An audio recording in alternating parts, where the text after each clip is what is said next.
Hello everyone, I am Reena Singh और आज हम आपके लिए लेके आए हैं टीजीटी पीजीटी के पर्पस से विलियम वर्ड्सवर्थ के वर्क की कुछ पॉपुलर लाइन जो हमारे लगातार के एग्जाम में पूछी जा रही हैं या पूछी जाती हैं। तो ये लाइनें भी बहुत इम्पोर्टेंट हो जाती हैं हमारे इंग्लिश के टीजीटी पीजीटी एलटी डीएसएसबी जहाँ भी इंग्लिश में लिटरेचर आती है उसके पर्पस से। विलियम वर्ड्सवर्थ बहुत महत्वपूर्ण राइटर हैं। तो इसमें कुछ फेमस लाइन है जो इनके वर्क से यानी पोएम से, सोनेट से, ऑड से पूछी जाती हैं। तो वो लाइनें हम लेकर आए हैं जो बहुत महत्वपूर्ण होने वाली है आपके एग्जाम के लिए। तो इन लाइनों को आप पढ़ लें, पूरा वीडियो को पूरा देखें, एंड तक देखें और चैनल पर नए हैं तो चैनल को सब्सक्राइब करें। वीडियो को ज़्यादा से ज़्यादा शेयर करें ताकि सभी को इसका बेनिफिट मिल सके। तो इसकी पहली लाइन है, Aunt, 'tis my faith that every flower, Aunt, 'tis my faith that every flower enjoys the air it breathes. Have I not seen to lament what man has made of man? तो ये line है, Lion returns in spring 1798 की line है। ये famous किसकी? William Wordsworth के ही work है, lion returns in spring 1798 उसकी लाइन है ये। तो हमें पूरी लाइन हम याद नहीं कर सकते, 2-3 लाइनें हमारे याद नहीं हो सकती, तो कुछ हम वर्ड उठा लेते हैं इनमें से, जैसे आंट, टिस या रीजन ऑफ लेमेंट, कुछ भी वर्ड उठा लें, हम उन्हें माइंड में सेट कर लें अपने, तो हमें ये लाइन इस तरह से याद हो जाती है। एक बार नहीं तो 2-3 बार पढ़ते हैं तो अपने आप ऑटोमेटिक याद हो जाती हैं। सेकेंड लाइन आती है इनकी, child is the father of man and I could wish my days to be bound each to each by natural piety. ये लाइन है, माई हार्ट लीप्स अस। किसकी है ये लाइन है, माई हार्ट लीप्स अप 1802 में। और ये लाइन इमोर्टली ओड में भी यूज़ की है विलियम वर्ड्सवर्थ ने। लाइन किसकी है ये? माई हार्ट लीप्स अस की है। इसका दूसरा नाम द रेनबो भी है वर्क का। कभी कभी रेनबो करके या my heart leaps us up करके ये लाइन आती है, तो आप अच्छे से इसे याद कर लें। ये एग्जाम में बहुत फेमस लाइन है विलियम वर्ड्सवर्थ की वर्क की, child is the father of man. और ये कहीं ना कहीं किसी न किसी एग्जाम का हिस्सा रहती है, पूछी जाती रहती है लगातार। फिर अगली लाइन आती है, scorn not the sonnet critics you have frowned, mindless of its just honors, with this key Shakespeare unlocked his heart, shawl animating strands alas to few। तो इसमें स्क्रॉन नॉट द सोनेट, ऊपर टाइटल है तो आप तो इसे समझ जाओगे, लेकिन कभी कभी क्या होता है ऊपर का टाइटल हटा देता है और एग्जाम का जो आती है लाइन वो आती है, विद दिस की शेक्सपियर अनलॉक्ड हिज हार्ट। ये बहुत इम्पोर्टेंट लाइन है आपके एग्जाम के पर्पस से, और ये विलियम वर्ड्सवर्थ ने अपने स्क्रॉन नॉट द सोनेट या सोनेट ऑन द सोनेट में ही लिखी है। मोस्टली विलियम वर्ड्सवर्थ के जो वर्क है ना वो 2 नामों से अपीयर हुए हैं, जैसे स्क्रॉन नॉट द सोनेट का भी अर्थ है सोनेट ऑन द सोनेट। इसकी अगली लाइन आती है, we poets in our youth begins in gladness, be poets in our youth begins in gladness, but thereof come in the end despondency and madness। तो ये line है resolution and independence, और इसका दूसरा नाम क्या है? Leech gatherer. ये लाइन है, poets in our youth begins. तो हमें ये 4 लाइनें नहीं याद होती, तो बी पोएट्स याद कर लिया या डेस्पोंडेंसी मैडनेस याद कर लिया, तो ये किसकी लाइन है? Resolution and independence. और दूसरा नाम क्या है इसका? Leech gatherer. फिर नेक्स्ट लाइन आती है इनकी, for oft when on my couch, for oft when on my couch I lie, in vacant or in pensive mood they the flash upon that and inward eye, which is the bliss of solitude, then my heart with pleasure fills and dances with the daffodils. तो ये line है, हमारे William Wordsworth के daffodils की। तो इसमें जब daffodils को, बहुत सारे डैफोडिल्स के फूल विलियम वर्ड्सवर्थ एक नदी के किनारे या बैंक पे देखते हैं, तो वो कहते हैं कि जब मैं for oft when on my couch I lie, यानी जब मैं अपने घर में, अपने कमरे में लेटे होता हूँ, in vacant or pensive mood, यानी बहुत उदास भरे मूड में होता हूँ, they the flash upon that and inward my, और तो मेरे मन में, दिमाग में क्या आती है, वो मेरे दिमाग में घूम जाने लगती है सारी चीज़ें, फ्लैश की तरह आने लगती हैं। Which is the bliss of solitude, और वो क्या हो जाती है, मुझे एकदम से खुश कर जाती है मेरे अकेलेपन को। Then my heart with pleasure fills, और उसके बाद में मेरा हृदय क्या होता है, खुशी से भर जाता है। तो ये लाइनें हैं डैफोडिल्स की। डैफोडिल्स जो पोएम है उसकी लाइनें हैं ये, आप बहुत अच्छे से इन्हें याद कर लेंगे। ये लाइनें एग्जाम में आती है, मैंने वही लाइनें उठाई हैं जो आपको किसी न किसी एग्जाम में आती रहती हैं, मोस्ट इम्पोर्टेंट लाइनें हैं ये। फिर नेक्स्ट आती है हमारी डैफोडिल्स, इसमें लास्ट में आ भी गया है डैफोडिल्स, लेकिन इसमें से ये कोई भी लाइन दे दे, इतनी लंबी लाइन एग्जाम में नहीं आएगी, एक दो लाइन बीच में से उठा के दे देगा, तो आंसर क्या है उसका, डैफोडिल्स है। फिर नेक्स्ट लाइन आती है type of the voice who soar but never. मैंने आपको अभी डैफोडिल्स की लाइन कराई, तो आप मुझे कमेंट बॉक्स में बताएंगे कि डैफोडिल्स का दूसरा नाम क्या है, क्योंकि विलियम वर्ड्सवर्थ की मोस्टली पोएम के नाम दो दे रखे हैं। तो आप कमेंट बॉक्स में मुझे कमेंट करके बताइए कि डैफोडिल्स का दूसरा नाम क्या है, डैफोडिल्स पोएम जो है उसे दूसरे नाम से क्या, किस नाम से पुकारते हैं। Type of the voice who soar but never wrong, turn to the kindred points out heaven and home. ये लाइन किसकी है, ये टू अ स्काईलार्क की लाइन है, टू अ स्काईलार्क पोएम है विलियम वर्ड्सवर्थ की, उसकी लाइन है। तो आप इसे टाइप ऑफ वॉइस यानी बुद्धिमान कहा है उसे, किसे, स्काईलार्क एक पक्षी है उसके लिए लिखी है ये विलियम वर्ड्सवर्थ ने। नेक्स्ट इनकी लाइन आती है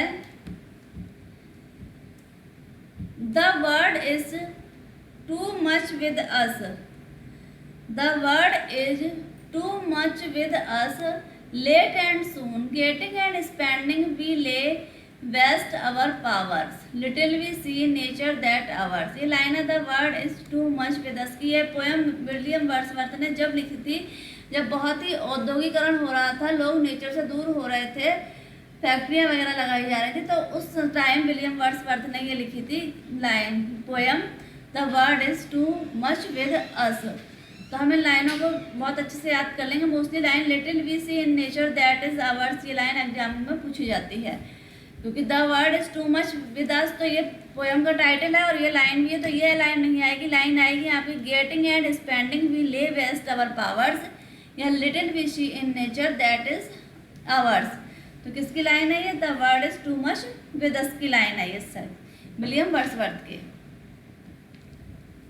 नेक्स्ट लाइन आती है इनकी and rolls through all things, and rolls through all things, the guide, the guardian of my heart and soul, of my moral being। ये लाइन किसकी है, टिंटन एबे की लाइन है ये। and rolls through all things, the guide and the guardian of my heart and soul, of my moral being। Tintern एबे की line है, और टिंटन एबे 1798 में विलियम वर्ड्सवर्थ के लिरिकल बैलाड में प्रकाशित हुई थी। तो आप मुझे टिंटन एबे, जो मैंने आपको छोटा नाम दिखाया है, इसका पूरा नाम कमेंट बॉक्स में आप लिखकर भेजेंगे तो आपको भी याद हो जाएगा ये, और मुझे लिखकर बताना जल्दी जल्दी कि टिंटन एबे का फुल नाम क्या है कमेंट बॉक्स में। फिर नेक्स्ट आते हैं अपने a presence that disturb me with the Joy, a presence that disturb me with the joy of elevated thought।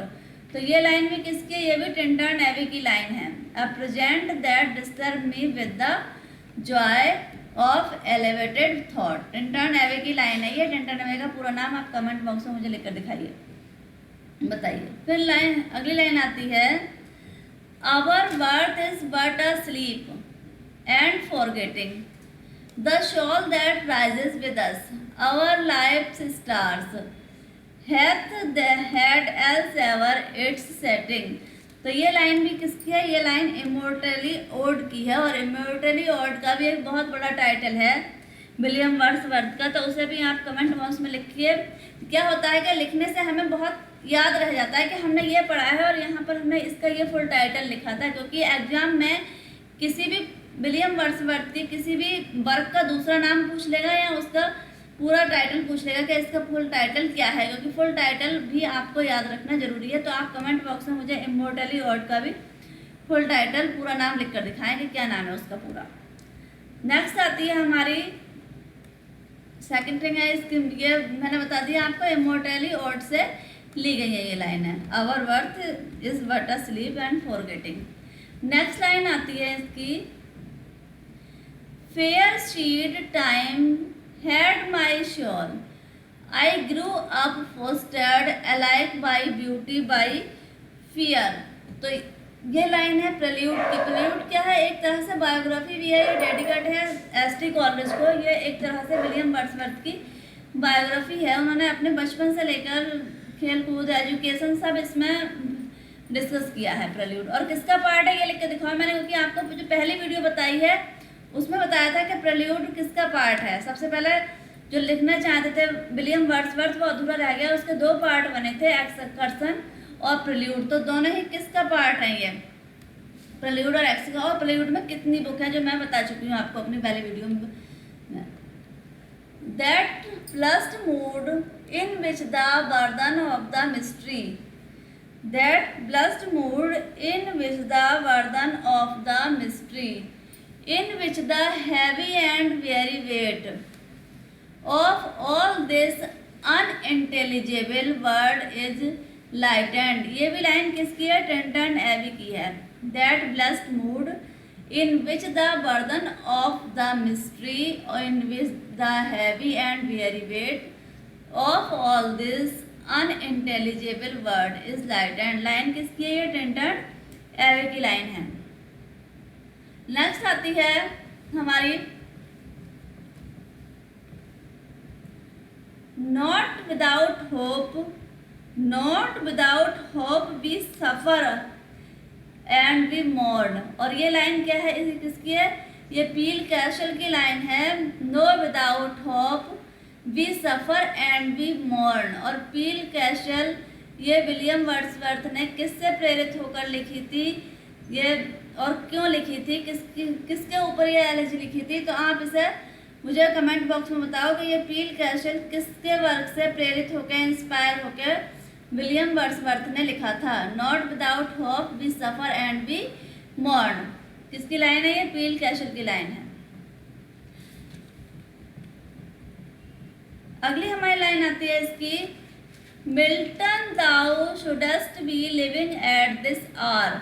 ये लाइन टू मिल्टन की है, जो लंदन 1802 नाम से भी जानी जाती है। Milton thou shouldst be living at this hour. To Milton मैंने इसके दोनों ही नाम लिख दिए हैं आपको, टू मिल्टन से लिए और लंदन 1802 भी इसका नाम था। फिर नेक्स्ट आती है इनकी line, the sea that bears her bosom the moon, that sea her bosom bears her bosom to the moon। ये लाइन किसकी है? ये the word is too much with us की लाइन है। ये the sea that bears her bosom to the moon किसकी है?